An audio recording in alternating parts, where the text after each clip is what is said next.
programming is brought to you by Local Video Marketing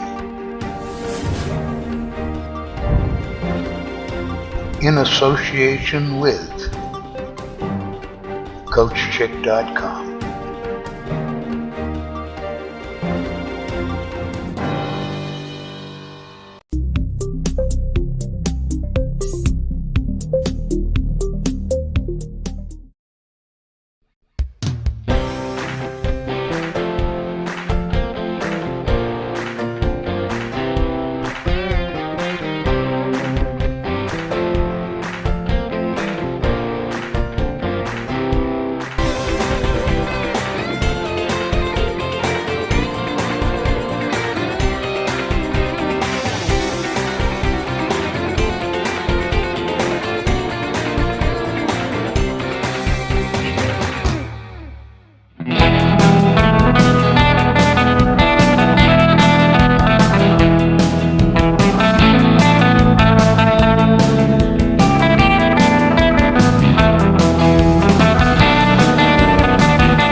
Are you ready to take your game to the next level?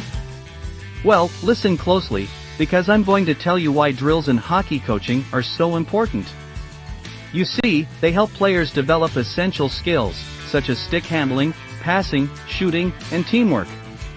Drills also help players understand their roles and responsibilities on the ice, leading to better decision-making during gameplay.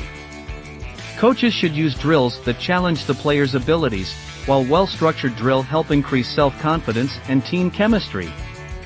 For sure, drills are essential to hockey coaching, developing skills, enhancing teamwork, and boosting mental preparedness. So, let's hit the ice and start drilling.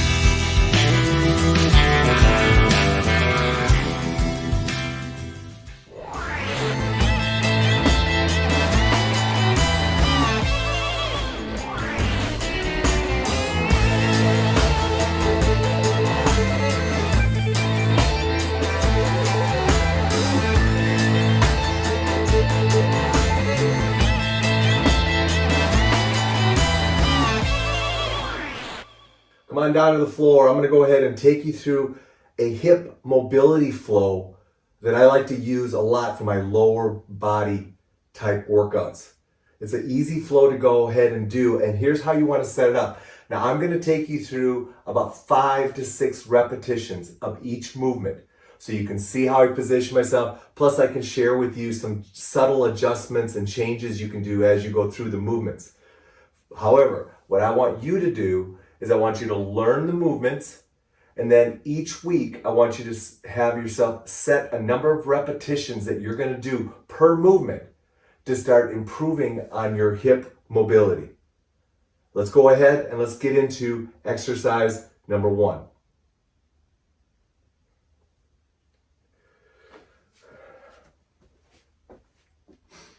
Now I like to use a yoga mat for this because it provides the traction that I need to create the counter forces to go ahead and make sure I can stretch well. Our first exercise out the gate is just a simple child pose. I like to go ahead, position my hands here, and just start getting used to opening up my shoulders. Now, this is also where I'll go ahead and really focus on trying to just continue to breathe through my nose. Now, obviously, as I'm talking, I have to breathe through my mouth. But you want to go ahead and keep your breath through your nose at all times. Now, if you want to hold a few at the bottom, that's fine. Go ahead and do that. But the key is keep your breathing going well as you're doing that. Exercise number 2, I'm going to come up and I'm just going to do some ankle pumps. I'm going to press my heel to the floor, come off that one, and press to the other side. And I'm just going to go back and forth. This exercise does 2 things. Number 1, it starts getting my shoulders in position for my next exercise, and it still allows me to kind of ease into this flow by just going ahead and rocking back. I find these first 2 exercises are going to be great for going ahead, just getting my breathing going well through my nose. From there, we're going to go into putting those 2 together and we're going to go ahead and do just a simple downward dog. Stretching at the top, pressing my hands into the mat, and then letting myself drop down. If you want to let your feet turn down, that's fine. And then back up. Press all the way through, and then all the way back down. Now I know these first couple exercises may feel like they're shoulder mobility stuff, and that's fine. But what I find is it's important to just let my body start to move as a unit first. Now we're going to get into the hip mobility stuff. The first ones we're going to do is we're going to go after a rotation, and we're going to slide into a pigeon stretch and just start rocking back and forth. Now I'll do 2 things here. Number 1, I like to hold my foot sometimes and keep it there and really drop my left hip towards the floor. You're also going to notice my back foot. I'm going to go ahead and continue to try to keep it in the midline or maybe even a little bit beyond the midline as I rock into my pigeon stretch and then rock out of it and then rock back into it. Many variations. You can go ahead and change your position of your upper body and rock back and forth there. If you want to go ahead and drop down and then come on out of it, those are other options you can do. I'm going to then come out of that one, shake that hip out, and go to my other side and do the exact same thing. So I'm going to be rocking into my pigeon stretch and hit this other side. From there, we're going to go ahead now and bring the foot up, and we're going to do a 3-part series with the world's greatest stretch position. So first of all, I'm going to come into this position. Now for some of you, you may find that just rocking is where you have to start. The goal, however, is to take that forearm and start dropping it down and letting yourself stretch out. Now, automatically, the back knee is going to want to bend when you drop the forearm down. Try to keep the back leg locked in straight and just take yourself through that thing, through that movement, getting that forearm down as far as you can. From there, we're going to grab the toe.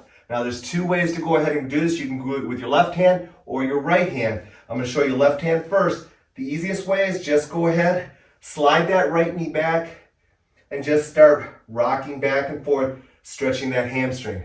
So many variations of this one. First of all, you can pop up, and you can go ahead and start getting your back leg more involved. You could go ahead and switch hands and create a little bit of rotation. You'll immediately find that this is going to be more challenging. So you may have to go back to the kneeling position, or you can pop up into your position. The other thing is this leg, you want to try to keep it right behind you. So that's why sometimes I like this position better. From there, we're going to go ahead and just turn and drop right into a groin stretch. What I'm doing is kicking this leg out, and I'm just rocking back and forth in this position. Now, this is going to be a challenging movement for you. So if you need to come up a little bit higher and do it, that's fine. If you need to go ahead and take a little less pressure and move this leg back, that's fine. And just rocking back and forth. From there, we're going to come out of there, move this hip around a little bit just to make sure it's freed up, and we're going to come to the other side. Now, I'm going to go through it on this side so you can see it from a different angle, just in case you didn't see something real well when I did the other side. So we come up into world's greatest stretch position.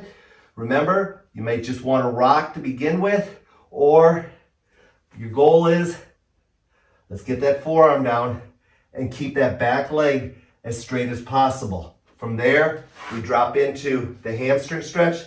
This variation, pop the foot up, go into a full straight variation, take the opposite hand and stretch in that way. So you're just pumping that knee to stretch that hamstring out.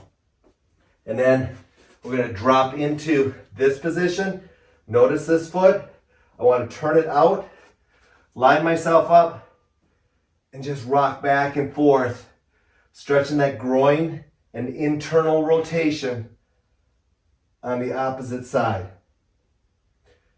From there, I'm going to go ahead and come out of this, and I'm going to finish up with my last exercise where I'm going to take my feet, drop them here. The goal is to get to this position right here. And then what you're going to do is you're going to rock back and forth, driving that right knee down and letting those hips internally rotate. Now, what's interesting about this exercise is where your hands are. If you keep your hands back, it's going to be a little more challenging to get that knee down. And you might find that some of your upper body tightness limits your ability to get the knee down.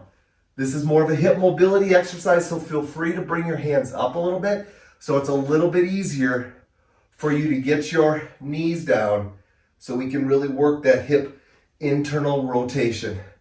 Finish up with this movement. Shake those legs out. Hopefully they feel great and you're ready to get to your workout.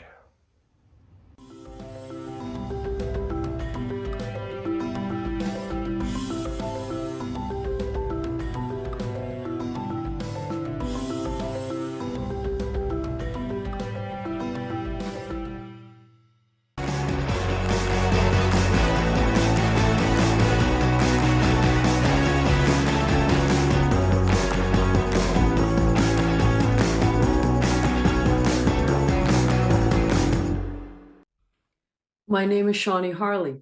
I'm a two-time Olympian and mental toughness coach. And I've got 3 steps to help you become more mentally resilient. Step 1, WAIT.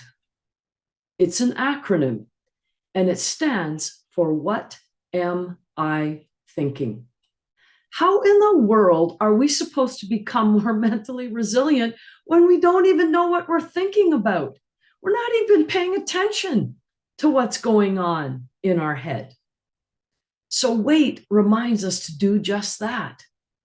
Pause, take a moment, and think about what you are thinking about. Once you've done that, you're ready for step 2. Shift. Shift your thoughts. You know why I love that? Because it means you get to decide what to think about. There's power in that. You don't have to allow all those crappy thoughts to continue running around in your head. You can decide to shift to thoughts that make you feel different. What if you shifted to thoughts that made you feel strong?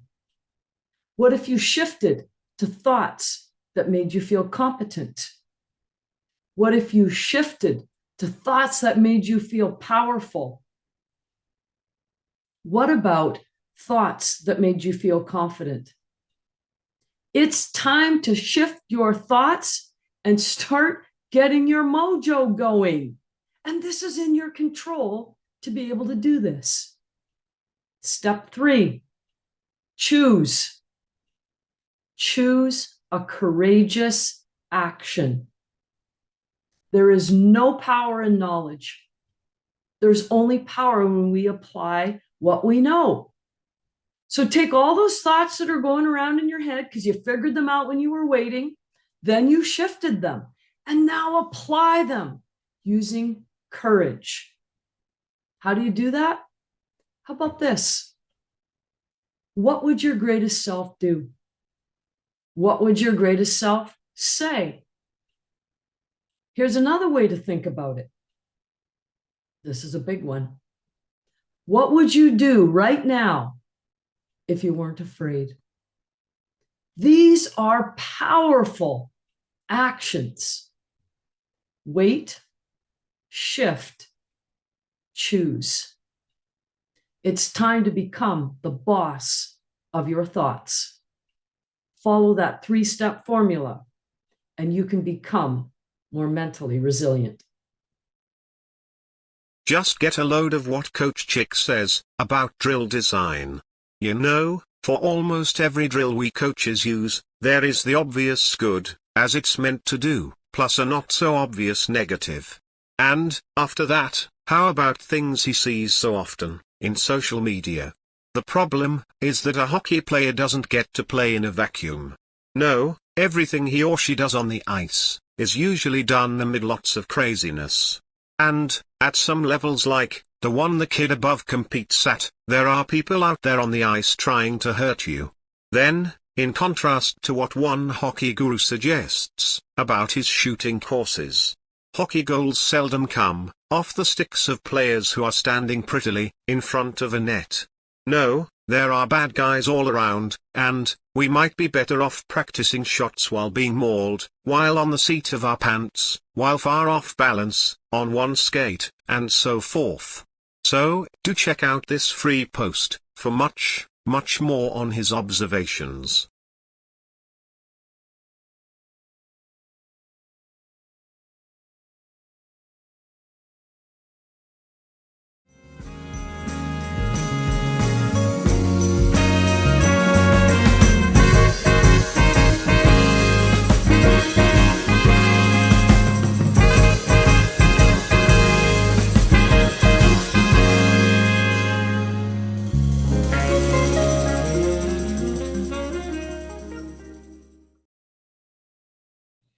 Hi there, this is Kim Lukhard, Hockey Mom RD, and welcome to another episode of Eat, Skate, Win. Today, I'm going to be showing you the 3 tips to choose a hockey strong meal when eating out at restaurants. And this is very important during a tournament weekend. So the first tip you want is to identify the ingredients in the meal. So this is a Taco Bell protein power bowl, which contains chicken, cheese, sour cream, black beans, lettuce, tomato, rice, and guacamole. So now that you know what's in the meal, and you can find these ingredients on the menu too, you need to identify the macros in the meal, and these are your proteins, fats, and carbohydrates.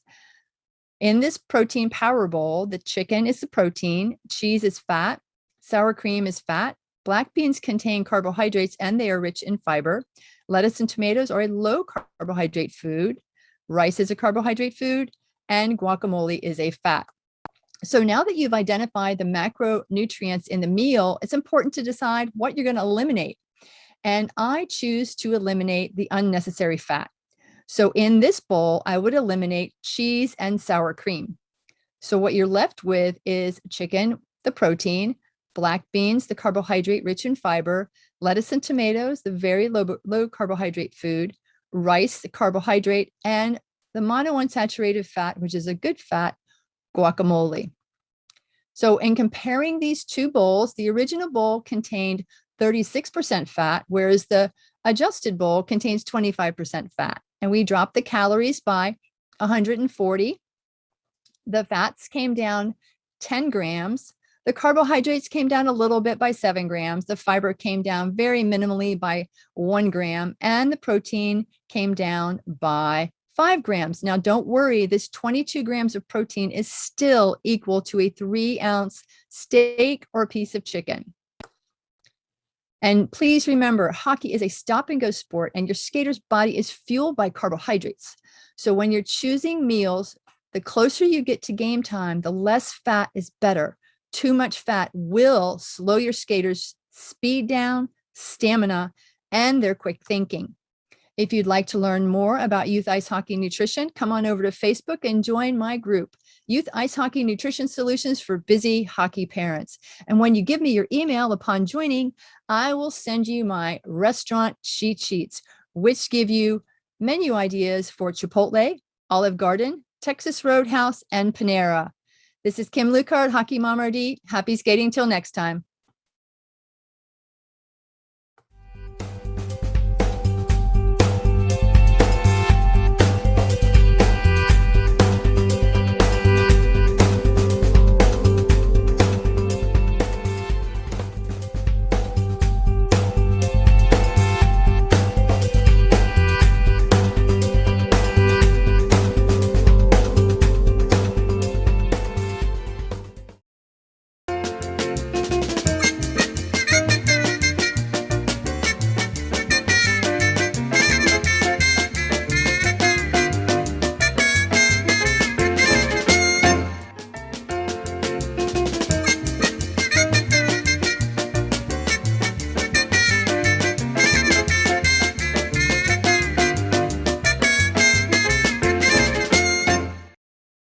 You may have heard all the hubbub lately about AI, or artificial intelligence.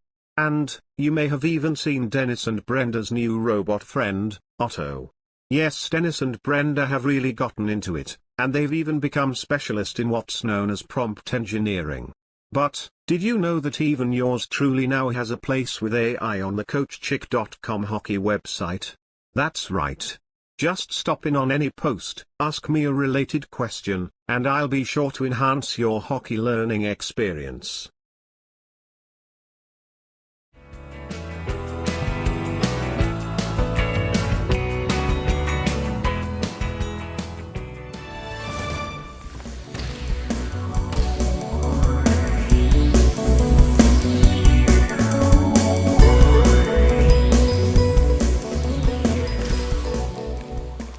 Some competitors might get upset because they think I'm acting aloof by hyping my troubleshooting techniques.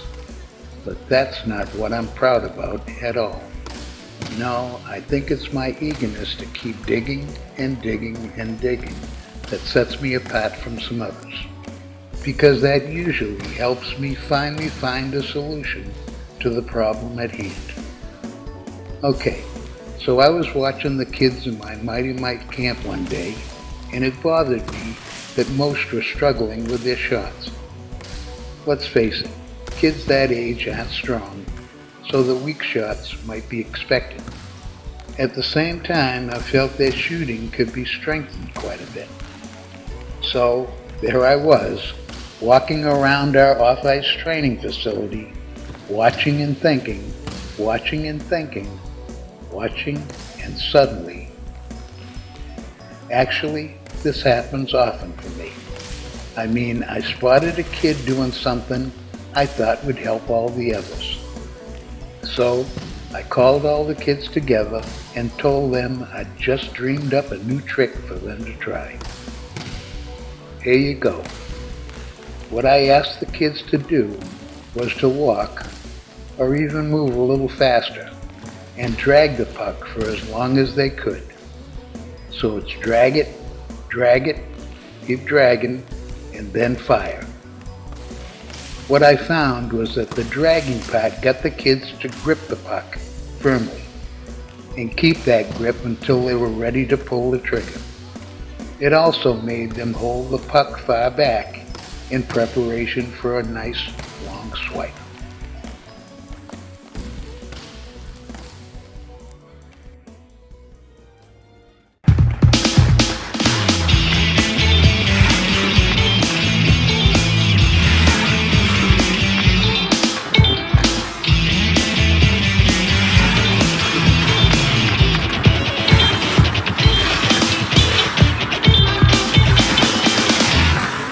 Let's look at those different acceleration with a timer. So what we're going to do is, like what we do with research, we measure acceleration with 20 feet or about 6 meters, and we're going to do 4 different types of accelerations that are typically used in skating instructional programs. We're going to do a crossover hop, we're going to do a running start, we're going to do a start from a T position or a T start, and then we're just going to do a normal push and go start. So I'm going to go, then Nolan's going to go, and we're going to try all 4 of them, and we're going to see which one is faster so that we can prove to you objectively that the last one that we've talked about is just pushing and go, not hopping, not running, and certainly not starting from a T position like this is a faster way. So Nolan and I are going to go one at a time, and the first one we're going to do is the hop, the crossover hop. So we're starting here and crossing over, and then a little bit of a run. And let's see what time I did there. So I was 1.56. And when Nolan goes, whenever you're ready, Nolan. So Nolan's time was 1.53. Now the next one is going to be a running start. So you'll see this a lot in some instructional programs. They'll sometimes put sticks there and you got to run over the sticks. So let's see what time we can get when we're running this time, Nolan, okay? So you're on your toes and you're running as fast as you can. And we'll see what time I got on that. 1.55. And let's see what Nolan can do when he's running. That was a nice little run, Nolan. That was good. 1.42. With your heels together and both hands on the ice, or both hands on the stick, and then starting from here. So let's see what we can do here. All right, take a look at what I did here. 1.40. All right, Nolan, let's see what you can do, buddy. Heels together, that's it. And Nolan was 1.50. And now let's check the last acceleration out. So this one is just a normal push and go. Not hopping, our heels aren't going to be together. We're just going to push and go, and we'll see how we do on this one. All right, let's see what I did on that one now. 1.24. So that was a little bit faster. Now let's see what Nolan does with that normal push and go. Fast feet, that's it, Nolan. That was good, right on. And Nolan's got 1.37. Now I know you saw the times on the camera, and I know that you heard them when I was calling them out, but I just wanted to go over these again like we would do in a research setting, just to make it a little bit more objective. So when I did the crossover, my time was 1.56. When Nolan did the crossover, his time was 1.53. When we did the running start, my time was 1.55. Nolan was 1.43. The T start with our heels together, I was 1.40, and Nolan was 1.50. But, ladies and gentlemen, listen to this. When we did just the push and go with your feet apart in a good ready position, quick feet, quick acceleration, 3 strides, my time was 1.24. So that's almost a quarter of a second faster than the rest of them. And Nolan's was 1.37. So the point here is this, that running crossover and hopping up and down, running up and down, and having your feet together are actually slower ways of accelerating than just being in the ready position and having 3 quick strides.